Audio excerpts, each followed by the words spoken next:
I think I didn't do anything wrong, just let his friend kiss my neck at a party as a silly joke.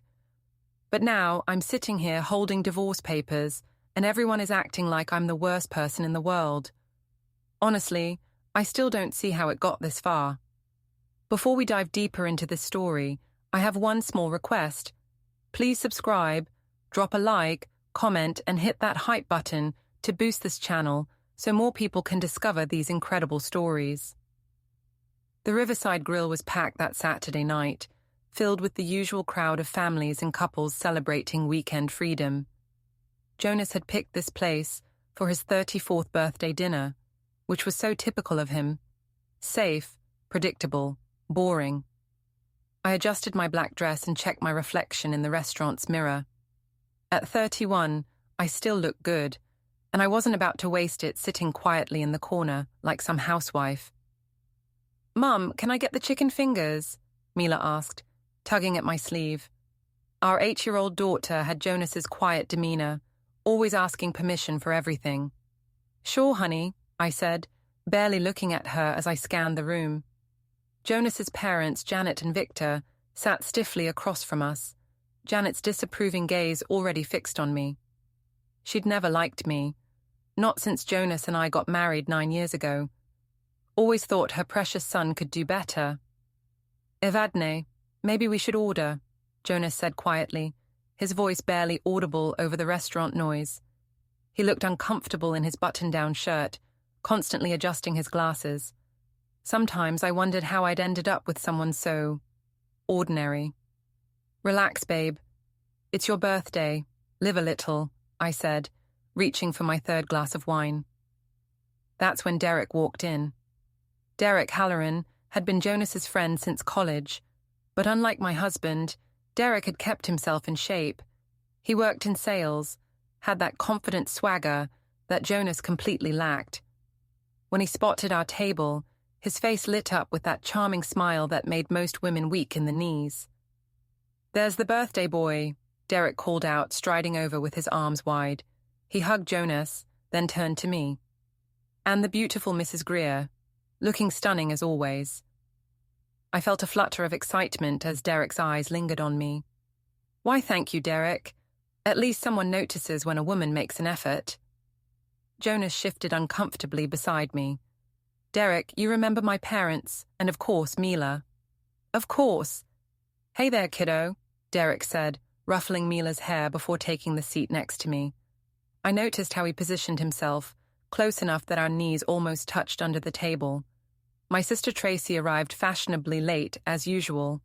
At 29, she was still living the single life, bouncing between jobs and boyfriends. "Sorry I'm late. Traffic was insane," she announced, kissing my cheek before sliding into the seat across from Derek. "No worries," I said. "We were just getting started." As the evening progressed, I found myself gravitating toward Derek's energy. He told funny stories about his sales calls, complimented my dress, and actually listened when I talked about my job managing the office at Henderson and Associates. Jonas just sat there, occasionally nodding, letting Derek carry the conversation. "You know what your problem is, Jonas?" I said, the wine making me bold. "You never let loose. Everything's so serious with you." "Evadne," Jonas warned quietly, his cheeks reddening. "What? It's true. When's the last time you did anything spontaneous? Anything fun?" I turned to Derek. "Remember in college, when you guys used to go to those parties?" Jonas was always the designated driver, never participating. Derek laughed, but I caught the uncomfortable glance he shot Jonas. "Well, someone had to keep us safe." "See? Always the responsible one, never the fun one." I leaned closer to Derek, feeling reckless. "I bet you know how to have fun, don't you, Derek?" "Evadne, that's enough," Janet said sharply from across the table. "Oh, come on, Janet. I'm just saying your son could learn to loosen up a little." I was feeling giddy, powerful. Derek was hanging on my every word, and I loved the attention. "Maybe we should head home," Jonas said quietly. "Mila has school tomorrow." "It's Saturday night. The night is young," I protested. "Derek, tell him. Tell him he's being boring." Derek looked trapped between us. Maybe we could just... You know what? I stood up suddenly, swaying slightly. I'm going to show everyone how to have fun at a party. Before anyone could stop me, I leaned down toward Derek. Give me a kiss, birthday boy's friend. Show Jonas how real men celebrate. Evadne, I don't think... Derek started, but I was already bending down, tilting my head to expose my neck. Come on, just a little kiss. Right here, I said, pointing to my neck. It's just a joke. The table went silent. I could feel everyone's eyes on us, but the wine and Derek's attention made me feel invincible. Derek hesitated for a moment, then leaned up and pressed his lips to my neck, just below my ear. The kiss lasted maybe 3 seconds, but it felt electric. I giggled and straightened up, expecting laughter, expecting everyone to see how fun and spontaneous I could be. Instead, I saw Jonas's face. He looked like I'd slapped him. His skin had gone pale, his hands clenched on the table. Mila was staring at her plate, her small shoulders hunched. Janet's mouth was open in shock, and even Victor looked stunned. What? I said defensively. It was just a joke. God, you all look like someone died. Daddy, why do you look sad? Mila asked in a small voice. Jonas stood up abruptly, his chair scraping against the floor. I need some air. Oh, come on, Jonas. Don't be so dramatic, I called after him, but he was already walking toward the exit. Tracy was the first to break the silence. Okay, that was awkward, but seriously, everyone's overreacting. It was just harmless fun. Harmless? Janet's voice was ice cold. That was completely inappropriate, Evadne. In front of your daughter, no less. It was a joke, Janet. Maybe if your son had a sense of humor, he'd understand that. Derek was already gathering his things. I should probably go check on Jonas. Thanks for dinner. He left without meeting my eyes, and I felt the first flicker of uncertainty. But Tracy was nodding supportively, and I pushed the feeling away. Come on, Mila, let's go find Daddy, I said, trying to sound cheerful. We found Jonas by his car, staring at his phone. When he saw us coming, he quickly put it away. Ready to go? He asked, his voice carefully neutral. The drive home was silent except for Mila's quiet questions about why everyone seemed upset. I kept explaining it was just a silly joke, but Jonas didn't say a word. When we got home, I expected him to bring it up, to have it out. Instead, he just kissed Mila goodnight and went to his computer. You're really not going to talk about this? I asked, following him to his office. What's there to talk about? He said, not looking up from his screen. Exactly. It was nothing. Just a harmless joke between friends. He finally looked at me then, and something in his expression made me take a step back. Good night, Evadne. I went to bed alone, telling myself he'd get over it by morning.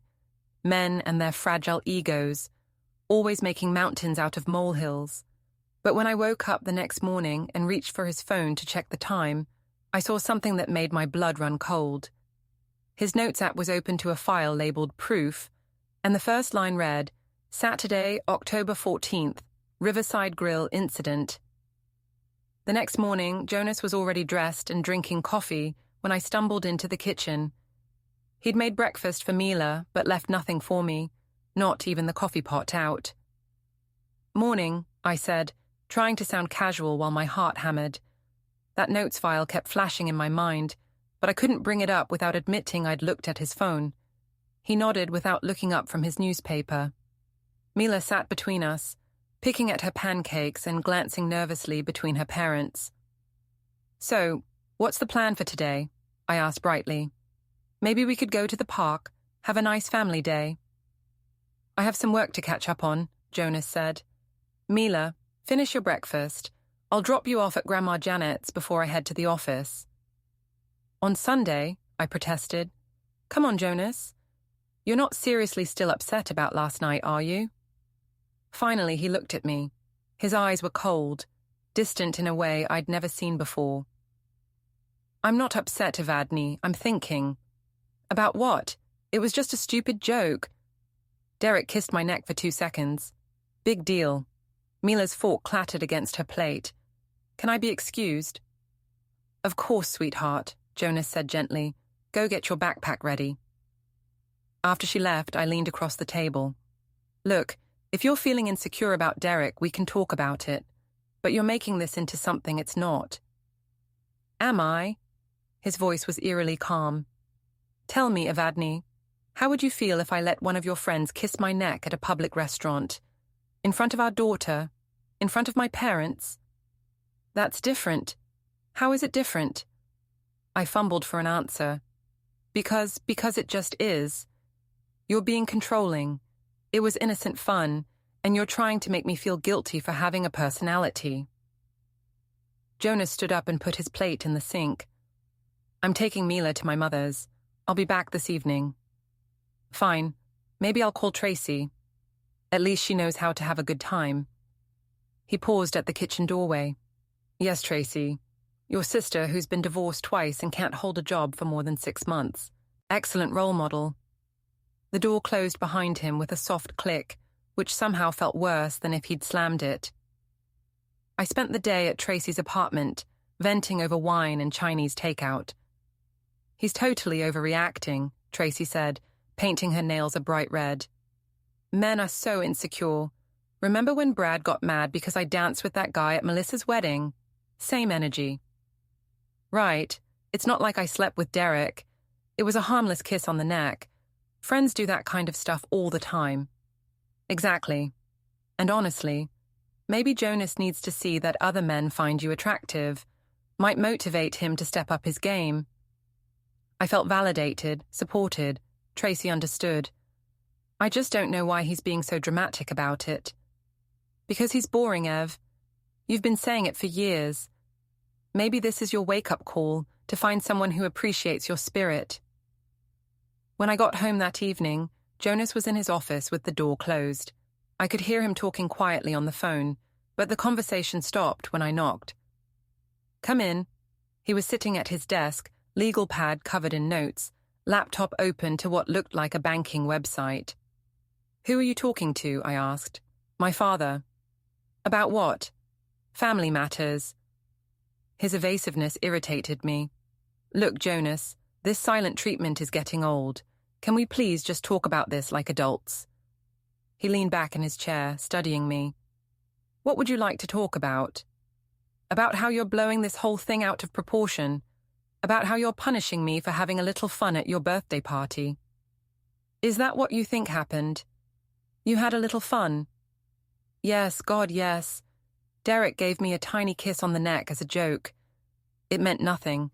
You're acting like I had an affair or something. I see. He made a note on his legal pad. So, in your mind, allowing another man to kiss you intimately in public is just harmless fun. It wasn't intimate. It was on the neck. The neck is an intimate area, Evadne. You're being ridiculous. Am I? Would you be comfortable if I posted a photo of last night on Facebook? Let all our friends and neighbors see how harmless it was? My stomach dropped. There are photos. Several. Victor took quite a few pictures during dinner. Would you like to see them? He turned his laptop screen toward me, and I felt sick. There I was, leaning down with my head tilted, Derek's lips pressed against my neck. My eyes were closed, and I had this expression of pleasure. It looked so much worse than it had felt in the moment. Delete those, I said quickly. They're not mine to delete. And even if they were, why would I? You said it was harmless. Jonas, please, you're my husband. You're supposed to be on my side. I am on your side, Evadne. I've been on your side for 9 years. Through your job changes, your fights with my mother, your sister's drama. I've always supported you. Then support me now. I am. I'm supporting your right to make your own choices and live with the consequences. Something in his tone chilled me. What does that mean?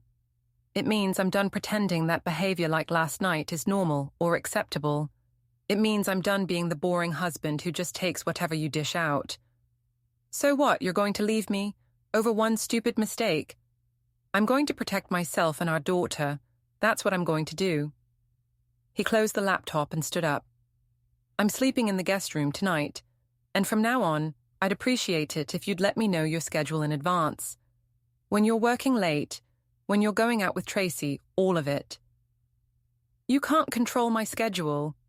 I'm not trying to control anything. I'm just asking for transparency. Unless you have a problem with that. I wanted to argue, but something in his demeanor stopped me. This wasn't the Jonas I knew. Passive, accommodating, easy to bulldoze. This version of my husband was calm, methodical, and frankly, a little scary. Fine, I said, but you're being paranoid. Maybe. We'll see. That night, I lay alone in our king-size bed, staring at the ceiling. From down the hall, I could hear Jonas moving around in the guest room, settling in like he planned to stay there. I told myself he'd get over it. He always did. Jonas wasn't the type to hold grudges or make dramatic gestures. By next week, this would all blow over, and we'd go back to normal. But when I woke up Tuesday morning, there was a printed photo on the kitchen counter, the one of Derek kissing my neck, in full color, with a timestamp from the restaurant's security camera. Jonas was already gone for work, but he'd left me a message I couldn't ignore. By Wednesday, I knew the photo had made its way to Jonas's workplace. He came home that evening looking exhausted, his usual quiet demeanor replaced by something darker. Rough day? I asked, trying to sound sympathetic. You could say that. He loosened his tie and headed straight for the refrigerator, grabbing a beer. Jonas rarely drank on weeknights. Want to talk about it? He gave me a long look. Someone forwarded that photo to my work email. It's been making the rounds in the IT department all day. My stomach dropped. Who would do that? Does it matter? It's out there now. My colleagues, my boss, they've all seen my wife kissing another man at my birthday party. I wasn't kissing him, he kissed me. The distinction seems lost on most people. I felt a flash of anger. So what, you're blaming me for other people's gossip? I'm blaming you for giving them something to gossip about. His voice was steady, controlled, which somehow made it worse than if he'd yelled. This is insane. You're destroying our marriage over nothing. I'm not destroying anything, Evadne. I'm just not pretending anymore that nothing happened. He walked past me toward his office, but I followed. Jonas, please, can't we just move past this? I'm sorry if I hurt your feelings, okay? I didn't mean for it to be a big deal.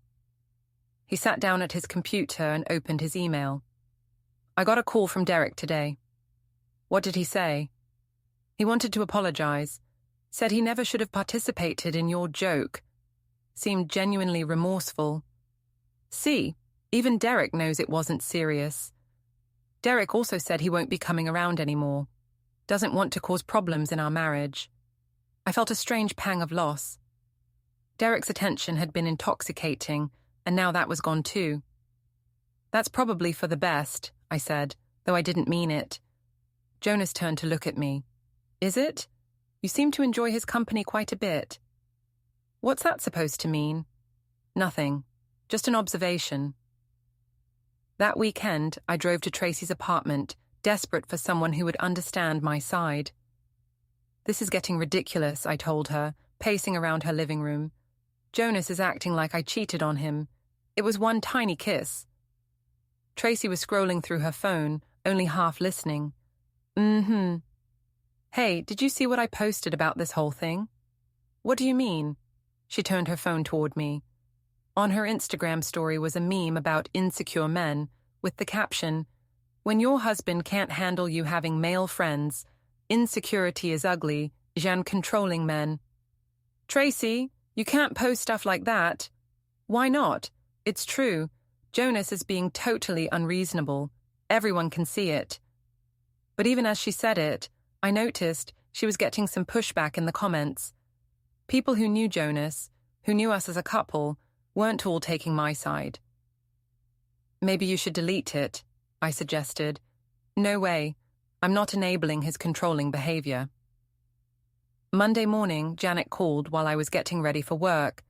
Evadne, we need to talk.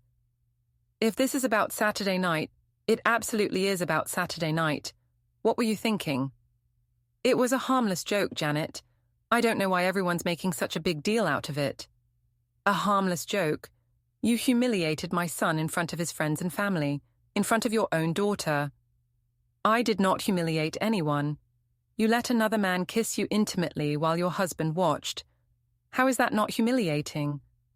It was on the neck, Janet. It's not like we made out. The silence on the other end was deafening. Evadne, Janet finally said, her voice cold as ice. I've never interfered in your marriage. But I'm telling you now, if you don't fix this, you're going to lose everything. Are you threatening me? I'm warning you. Jonas has put up with a lot over the years. Your spending, your sister's drama, your constant criticism. But this crossed a line. What has he told you? He doesn't need to tell me anything. I have eyes. I saw what happened, and more importantly, I saw his face when it happened. She hung up before I could respond. At work, I found myself distracted, constantly checking my phone. I'd sent Jonas several texts throughout the day, asking about dinner plans, sharing a funny meme, just trying to get back to normal. His responses were polite but brief. That evening, I decided to make his favorite meal, lasagna with garlic bread. Maybe a nice dinner would help us reconnect. But when Jonas came home, he barely touched his food. Not hungry, I asked. It's good. Just a long day. Want to talk about it? He set down his fork and looked at me. My boss called me into his office today. Apparently, that photo has made its way to some of our clients. There are questions about my home situation affecting my professional judgment. I felt like I'd been punched. That's not fair. Your personal life has nothing to do with work. Doesn't it? When my personal life becomes office entertainment, it absolutely affects my work. I'm sorry. I never meant for any of this to happen. I know you didn't, but it has happened, and now we have to deal with the consequences. What kind of consequences? Jonas was quiet for a long moment. I've been thinking about what's best for our family, for Mila. What do you mean? I mean, maybe we need some time apart to figure things out. Panic shot through me. Jonas, no, we don't need time apart. We need to work through this together. Do we?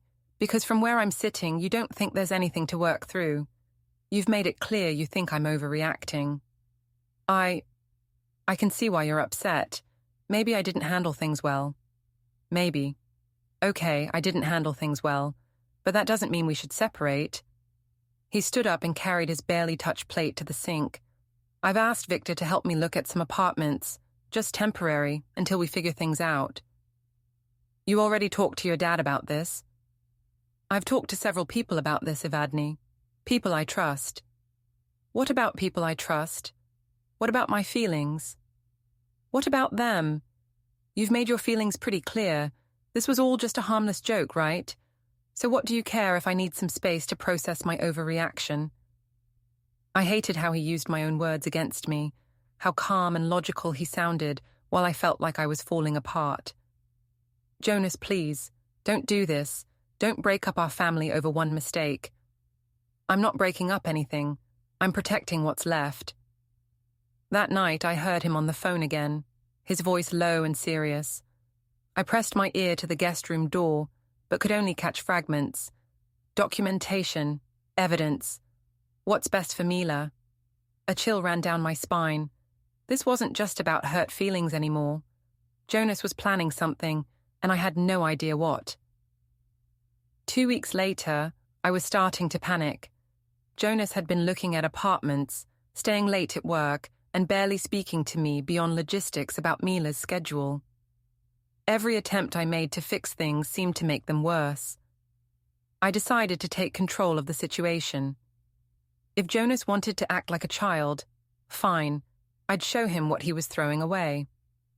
I'm planning a family dinner for this Saturday, I announced Thursday morning over breakfast. Just us, Mila, your parents. We're going to sit down like adults and move past this nonsense. Jonas looked up from his coffee. I have plans Saturday. Cancel them. This is more important. Is it? Because you've spent 2 weeks telling me how unimportant this whole situation is. I'm trying to fix things, Jonas. I'm trying to save our marriage. By planning a dinner without consulting me. Someone has to take charge here. You're just sulking and feeling sorry for yourself. Mila looked up from her cereal, her eyes wide. Are you and Daddy getting divorced? The question hit me like a slap. Of course not, sweetheart. Daddy's just being dramatic. Jonas's jaw tightened. Mila, why don't you go get ready for school? After she left, he turned to me with an expression I'd never seen before. Pure, cold anger. Don't you ever talk about me like that in front of our daughter again? Then stop acting like a child. It's been 2 weeks, Jonas. 2 weeks of you punishing me for one tiny mistake. Tiny mistake? His voice was dangerously quiet. Is that still what you're calling it? What else would I call it? He pulled out his phone and showed me the screen. It was a text thread between him and Derek from the night of the party. Derek, dude, I'm so sorry. I never should have let that happen. Jonas, it wasn't your choice to make. Derek, she kept pushing and I was drunk. No excuse, but I thought she was just being friendly. Jonas, friendly? Derek, I know how it looked. I know I crossed a line. I'm staying away from now on. You see that, Jonas said. Even Derek knows what happened was wrong. Even the other man involved has more respect for our marriage than you do. I stared at the texts, feeling something crack inside my chest. You're taking his word over mine. I'm not taking anyone's word. I was there. I saw it happen. And you're going to destroy our family over it. I'm not destroying anything. For the first time in weeks, Jonas raised his voice. You did that. You made the choice to humiliate me in public, and now you want me to pretend it never happened. It was a mistake. No, Evadne. A mistake is forgetting to pick up milk. A mistake is being late for dinner. What you did was a choice. You chose to let another man kiss you. You chose to do it in front of our daughter, my parents, our friends. You chose to laugh it off when you saw how much it hurt me. I felt tears starting, but they were angry tears. So what do you want? You want me to grovel? You want me to beg forgiveness for the rest of my life? I want you to take responsibility. I want you to acknowledge that what you did was wrong, not just a mistake or a joke or whatever you're calling it today. Fine. It was wrong. There. Are you happy? Do you mean it? I looked at his face, really looked at him. There was pain there, deep hurt that I'd been trying to ignore for weeks. But there was also something else. Determination. Yes, I said quietly. I mean it. It was wrong, and I'm sorry. Some of the tension left his shoulders. Thank you. So we can move past this now? I don't know. I honestly don't know if we can. What do you mean you don't know? I mean, I don't know if I can trust you anymore, Evadne. I don't know if I can trust your judgment, your boundaries, your respect for our marriage. That's not fair. One mistake doesn't erase 9 years of marriage. Doesn't it? Because this wasn't just about that night. This was about how you handled it afterward. The minimizing, the gaslighting, the way you tried to make me feel crazy for being hurt. I wasn't gaslighting you. You told me I was overreacting. You said it was harmless. You accused me of being controlling and insecure. What would you call that? I didn't have an answer. Saturday came, and I set the table for 5, determined to have my family dinner. Janet and Victor arrived at 6, both looking uncomfortable. Where's Jonas? Victor asked, looking around the empty living room.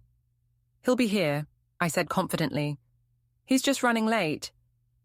But 6:30 came and went, then 7, then 7:30. Maybe we should call him, Janet suggested, though her tone suggested she knew exactly where her son was. He'll be here, I repeated, but my confidence was shaking. Mila kept asking where Daddy was, and I kept making excuses. Traffic, work emergency. He'd be here any minute. At 8 o'clock, Victor stood up. I think we should go, Evadne. But I made dinner. I made his favorite. Janet's expression was a mixture of pity and frustration. Honey, he's not coming. He has to come. This is his family. Yes, Janet said quietly. It is. And maybe you should have thought about that before you let another man put his hands on you. After they left, I sat at the table with Mila, picking at the lasagna I'd spent hours preparing. Is Daddy mad at us? Mila asked. Daddy's not mad at you, sweetheart. He's just working through some grown-up problems. Is it because of what happened at the restaurant? My heart clenched. What do you remember about the restaurant?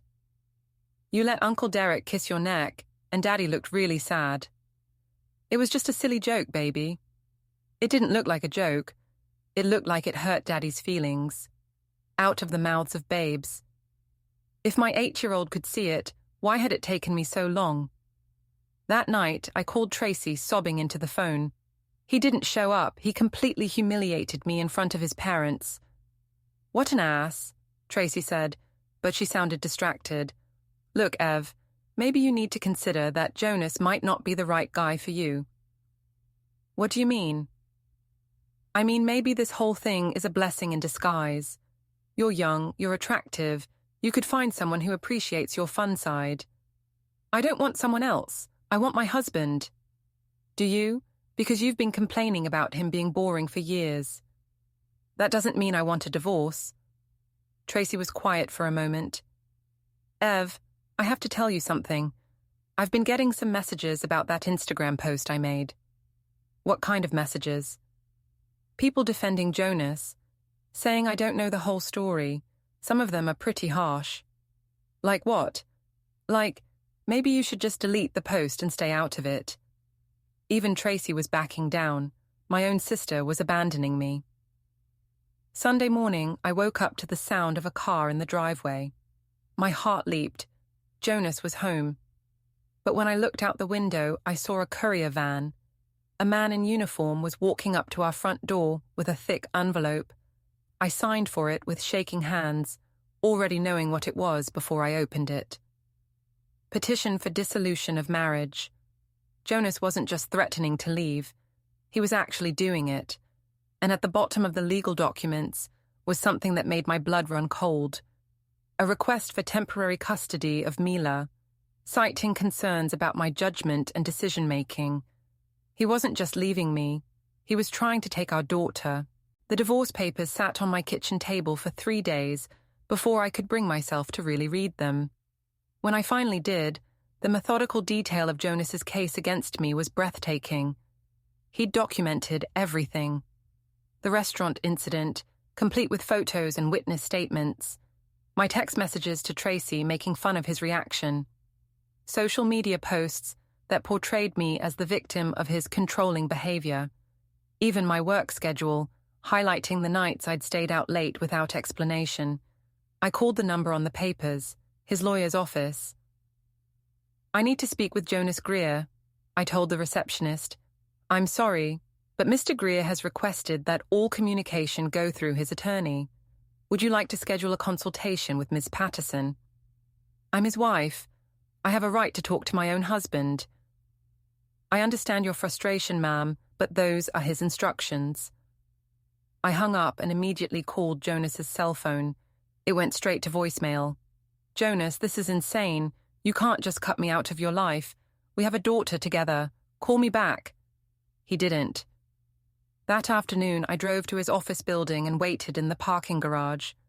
When he emerged at 5:30, I was leaning against his car. We need to talk, I said. He looked tired, older than his 34 years. My lawyer advised me not to speak with you directly.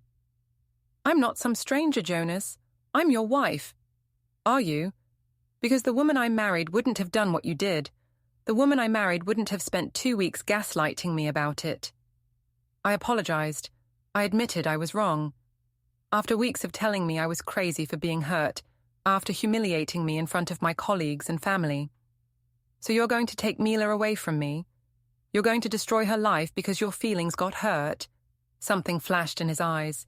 Don't you dare try to make this about Mila's well-being when you're the one who created this situation. I made one mistake. You made a series of choices, Evadne, and one of those choices was to prioritize your ego over your family. That's not true, isn't it? When Derek kissed you, what was going through your mind? Were you thinking about how it would affect Mila? About how it would make me feel? Or were you just enjoying the attention?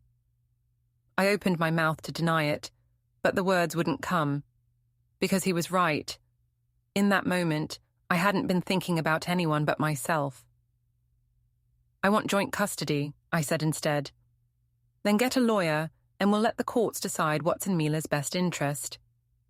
Jonas, please, can't we try counseling? Can't we work this out? I tried to work it out for 2 weeks. You weren't interested. He got in his car and drove away, leaving me standing alone in the parking garage. The next morning, I received an email from his lawyer with a list of Jonas's demands. I was to move out of the family home within 30 days. All communication about Mila would go through the attorneys. Our joint bank accounts were frozen pending asset division. I called Tracy in a panic. He's trying to destroy me. He's taking everything. Calm down. You need to get your own lawyer. With what money? He froze our accounts. Use a credit card. Take out a loan. Fight back, Ev. But when I met with my hastily hired attorney, Margaret Chen, her assessment was grim. Your husband has built a very strong case, she said, reviewing the documents. The photographic evidence, the witness statements, your own social media activity. It all paints a picture of someone who doesn't take the marriage seriously. It was one kiss, one stupid kiss. It's not just the kiss, Mrs. Greer. It's your response to it. The court will look at your judgment, your priorities, your ability to maintain appropriate boundaries. So what are you saying? I'm saying we need to focus on damage control, accept the divorce, negotiate for reasonable custody and support. I want 50-50 custody. Margaret shook her head. Given the circumstances, I'd recommend we aim for supervised visitation initially, then work toward expanded time as you demonstrate changed behavior. Supervised visitation, like I'm some kind of criminal. You're someone who made poor choices and then spent weeks minimizing them. The court will want assurance that you understand the gravity of the situation. I left her office feeling like my world was collapsing. Jonas had outmaneuvered me completely, and I was just now realizing how serious he'd been all along. That evening, I drove to Janet and Victor's house, hoping to appeal to them as grandparents. Janet answered the door but didn't invite me in. I need to talk to you about Mila, I said. What about her? Jonas is trying to take her away from me. Surely you don't think that's right. Janet studied me for a long moment. Evadne, do you know what Mila told me last week? What? She asked me if all mummies let other men kiss them when their daddies aren't looking. The words hit me like a physical blow. She's 8 years old, and she's trying to understand why her family is falling apart. What am I supposed to tell her?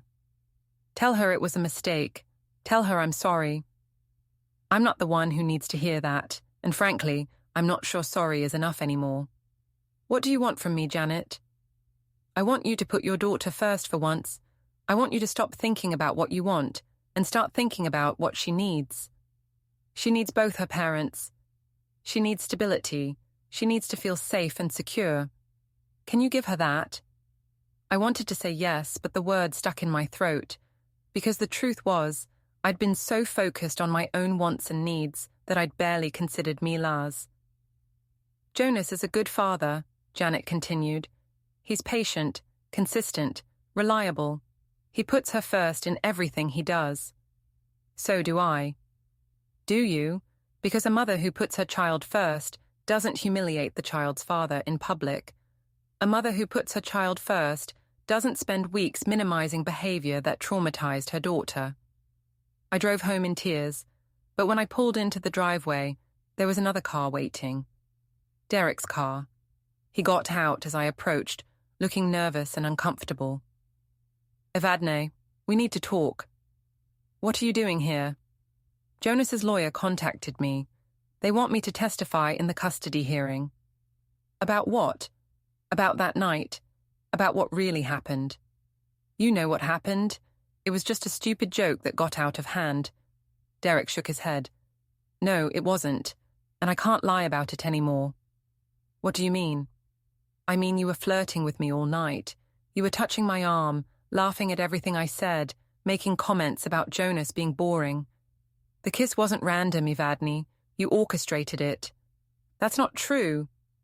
It is true, and we both know it. I should have shut it down, but I was drunk and flattered, and I made a terrible mistake.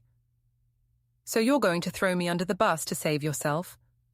I'm going to tell the truth. What you did to Jonas was wrong, and what I did was wrong. But I'm not going to lie to help you avoid the consequences. He got back in his car and drove away, leaving me standing in my driveway, finally understanding that I was completely alone in this fight. The custody hearing was scheduled for a Tuesday morning in November. I sat in the courthouse hallway, watching Jonas confer quietly with his lawyer while I waited for Margaret to arrive. He looked different, more confident, more self-assured. The passive, accommodating man I'd married was gone, replaced by someone who knew exactly what he wanted and how to get it. Mrs. Greer, Margaret appeared beside me, looking harried. I'm sorry I'm late. Traffic was horrible. Are you ready for this? As ready as we can be. Remember what we discussed. Take responsibility, show remorse, focus on Mila's needs. The courtroom was smaller than I'd expected, but it felt enormous when I walked in. Jonas sat at the plaintiff's table with his attorney, a sharp-looking woman in her 50s. Victor and Janet sat in the gallery behind him. Tracy was my only support, sitting behind me with a defiant expression that made me nervous. All rise for the Honourable Judge Patricia Williams. Judge Williams was a stern-looking woman with grey hair and piercing eyes. She reviewed the case files while we waited in silence. This is a hearing regarding temporary custody in the matter of Greer versus Greer, she began. I've reviewed the filings from both parties. Mr. Greer, your attorney may proceed. Jonas's lawyer, Ms. Patterson, stood up and laid out their case methodically. The restaurant incident, complete with photographs, my dismissive text messages, my sister's social media posts mocking Jonas's reaction, Derek's statement about my behavior that night. Your Honor, this case isn't just about one incident of inappropriate behavior. It's about a pattern of poor judgment and a concerning inability to accept responsibility for actions that directly impacted the minor child's well-being. She called Derek as their first witness. He looked uncomfortable but determined as he took the stand. Mr. Halloran, please describe the events of October 14th. Derek's testimony was damning. He described my flirtatious behavior throughout the evening, the way I'd criticized Jonas publicly, and how I'd initiated the kiss by asking him to show Jonas how real men celebrate. Did Mrs. Greer seem concerned about her husband's reaction? Ms. Patterson asked. No, she laughed it off and said he couldn't take a joke. She seemed pleased with the attention. And how did the minor child react? She looked confused and upset. She asked her father why he looked sad. Margaret cross-examined him, but Derek stuck to his story. When she tried to suggest he was equally responsible, he agreed completely. I made a terrible mistake that night. I should have shut down Mrs. Greer's advances immediately. I've apologized to Mr. Greer and accepted full responsibility for my actions. Next, they called Victor as a witness. Jonas's father looked pained as he described what he'd observed that night. Your Honor, I've known my daughter-in-law for 9 years. I've always tried to stay neutral in family matters, but what I witnessed that night was deeply troubling. In what way, Mr. Greer? The complete disregard for her husband's feelings and her daughter's presence. When Jonas left the table, clearly upset, Evadne made jokes about him being unable to handle her having fun. She showed no remorse, no understanding of how inappropriate her behavior had been. When it was our turn, Margaret called me to the stand. I tried to follow her coaching. Take responsibility, show remorse, focus on Mila. Mrs. Greer, do you acknowledge that your behavior on October 14th was inappropriate? Yes, I do. It was a terrible mistake, and I deeply regret it. Have you taken steps to ensure this type of incident won't happen again? Yes, I've started counseling to work on my judgment and communication skills. This was true. Margaret had insisted I start therapy immediately to show the court I was serious about change. But when Ms. Patterson cross-examined me, things fell apart quickly. Mrs. Greer, when did you first acknowledge that your behavior was inappropriate? Right after it happened, I'm sorry, let me rephrase. When did you first tell your husband that you understood his feelings and accepted responsibility? I hesitated. It took time to understand. How long? Days? Weeks? 2 weeks. Did you tell your husband he was overreacting? Yes, but did you call him controlling? Yes. Did your sister mock him online with your knowledge? She was supporting me. Did she post it? Yes. Did you ask her to delete it? Not right away. Ms. Patterson produced texts. The judge allowed excerpts. Oct is 16. Jonas is a drama queen. It was nothing. Oct 18. He's sulking over a joke. Oct 20. He's guilting me for having a personality. Each word tightened the noose. The judge's face hardened. Tracy testified, Evadne's fun. Jonas is jealous. This is overblown. Jonas was calm. Mila asks questions no 8-year-old should. Nightmares. I want stability for her. He didn't call me unfit, just lost. Judge, temporary custody to Jonas. Supervised visits for me. Reflect, counsel, prove change. Gavel fell. 3 months. Studio apartment. Supervised visits. Jonas in our home with Mila. Derek gone. Tracy distant. Divorce. He kept house, custody, assets. I kept regret. His letter. Protect Mila. Find your way back.